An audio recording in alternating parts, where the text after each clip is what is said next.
সুন্দরী মির্চাইয়া জলপ্রপাত দেখে পথ এগিয়ে চলল বেতলার দিকে। দুদিকে শালমোহা পিয়ালের আবরণে ঠাসা মারমার নেকড়ে অভয়ারণ্য। হঠাৎ রাস্তার এপার থেকে ওপারে যেতে দেখা গেল একটা ছোট্ট নেকড়েকে। যাক, ক্ষণিকের জন্য হলেও নেকড়ের দর্শন হলো তাহলে। নেকড়ের সাথে সাথে প্রতি মুহূর্তে পেয়ে চলেছি সবুজ জঙ্গলের মনোমুগ্ধকর দৃশ্য আর বুক ভরা অক্সিজেন। একটু পরেই বড় একটা ব্রিজ, আর চোখে পড়ল এক অগভীর চওড়া নদী, নাম উত্তর কোয়েল। অপূর্ব দৃশ্য। দূরের পাহাড়ের কাছ থেকে প্রবাহিত হয়ে মালভূমির ওপর দিয়ে আরও দূরে চলে গেছে। বন্ধুরা, এই সেই উত্তর কোয়েল, যার নাম সাহিত্যিক বুদ্ধদেব গুহের উপন্যাসে কত শুনেছি। নদীর দুদিকে দুটি জঙ্গল, বাম দিকে মারমার নেকড়ে অভয়ারণ্য, আর ডান দিকে মানে আমাদের যাত্রাপথের দিকে বিখ্যাত পালামৌ টাইগার রিজার্ভ বা বেতলা ন্যাশনাল পার্ক। ব্রিজ পেরিয়ে পথ চলে গেছে কোয়েলের একেবারে গা ঘেঁষে। ছোটনাগপুর মালভূমির লোহারদাগা জেলার নেতারহাট মালভূমি থেকে উৎপত্তি লাভ করে উত্তর কোয়েল বিহারে ঢুকে সোন নদীতে পড়েছে, আর সোন আবার গঙ্গায় গিয়ে মিশেছে। বৃষ্টির জলে পুষ্ট এই নদী অতিক্রম করেছে 360 কিমির দীর্ঘ পথ। বুরহা, ঔরঙ্গা, আমানত উত্তর কোয়েলের গুরুত্বপূর্ণ উপনদী। আমরা চলেছি পালামৌ টাইগার রিজার্ভের ভেতর দিয়ে। এটি উত্তর কোয়েলের বিশাল অববাহিকার অন্তর্গত। রাস্তার উপর দিয়ে মাঝে মাঝেই ছোট ছোট জলধারা পার হচ্ছে, আর গাড়ির চাকার স্পর্শে তা চারদিকে ছিটকে পড়ছে। ড্রাইভার একটা দারুণ তথ্য দিল। এই যাত্রাপথে মোট 7 বার জলধারা রাস্তা পার করেছে, আর প্রতিবারই আলাদা দিক থেকে। একটা বাম দিক থেকে প্রবাহিত, তো পরেরটা ডান দিক থেকে। অদ্ভুত ব্যাপার না? বোঝা গেল ভূমিরূপ এখানে বারে বারে তার ঢালের দিক পাল্টেছে, তাই নদীও তার প্রবাহপথ বারবার পাল্টেছে। এরকম অদ্ভুত দৃশ্য দেখে সত্যি ভীষণ ভালো লাগলো। তোমরাও ভালো করে দেখো, বুঝতে পারবে।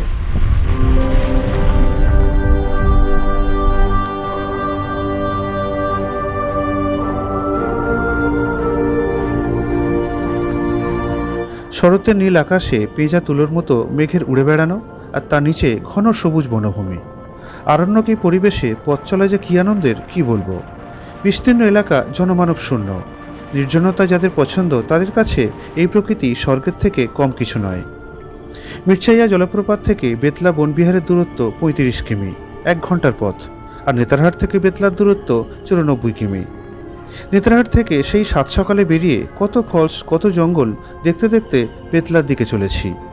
ঘন জঙ্গলের মধ্য দিয়ে পথ চলা মাঝে মাঝে মনে করিয়ে দিচ্ছে ডুয়ার্সের কথা, যেন বক্সা জয়ন্তী জঙ্গলের মধ্য দিয়ে চলেছি। হঠাৎ পথ আটকালো একটি level crossing. Palamau tiger reserve ফুঁড়ে রেললাইন চলে গেছে রামগড় বা রাঁচির দিক থেকে ডালটনগঞ্জের দিকে। দেখো, ঠিক যেন ডুয়ার্সে জঙ্গলের ভেতর দিয়ে এরকমই রেলপথ চলে গেছে। আর লেভেল ক্রসিংয়ে দাঁড়িয়েও পড়তে হয় মাঝে মাঝে। একটা বিশাল মালগাড়ি চলেছে রাঁচির দিকে। তার ঝিকঝিক শব্দে জঙ্গলের নিরাপত্তা একটু ভঙ্গ হচ্ছে বটে, কিন্তু তাও আমার কাছে বড় আনন্দের। বলতে পারো একটু স্বাদ পরিবর্তন।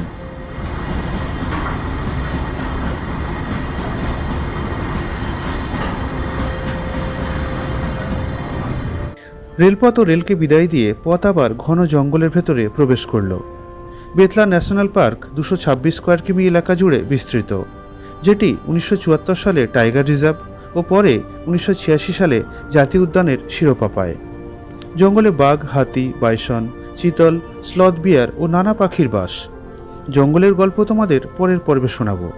আগামীকাল সকালের সাফারিতে ঘুরব বেতলা ন্যাশনাল পার্কের আনাচে কানাচে। জঙ্গল পেরিয়ে ছোট ছোট ধান চাষের জমি চোখে পড়ল, আর গুগল ম্যাপ বলল আমরা বেতলার দ্বার প্রান্তে। এই দেখো বন্ধুরা, বেতলা ন্যাশনাল পার্কের সুবিশাল গেট। রাস্তার ধান ঘেঁষেই পার্কের প্রাচীর। ভিতরে ঘাসের জমি ও গাছপালাও দেখা যাচ্ছে, আর তার ঠিক উল্টো দিকেই ঝাড়খণ্ড ট্যুরিজমের হোটেল বনবিহার, আমাদের আজকের ঠিকানা। চলো ভিতরে প্রবেশ করি।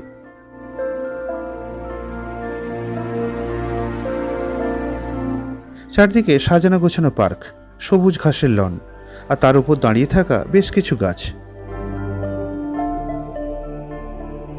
ভেতরের রাস্তা কংক্রিটের ইট দিয়ে নির্মিত। রাস্তার দুধারে দেবদারু গাছ লাইন দিয়ে দাঁড়িয়ে। বাচ্চাদের জন্য ছোট চিলড্রেন পার্কও আছে, আর তার সামনে গাড়ি পার্কিংয়ের জায়গা। রিসেপশনের সামনে টবে বেশ কিছু গাছ বসানো।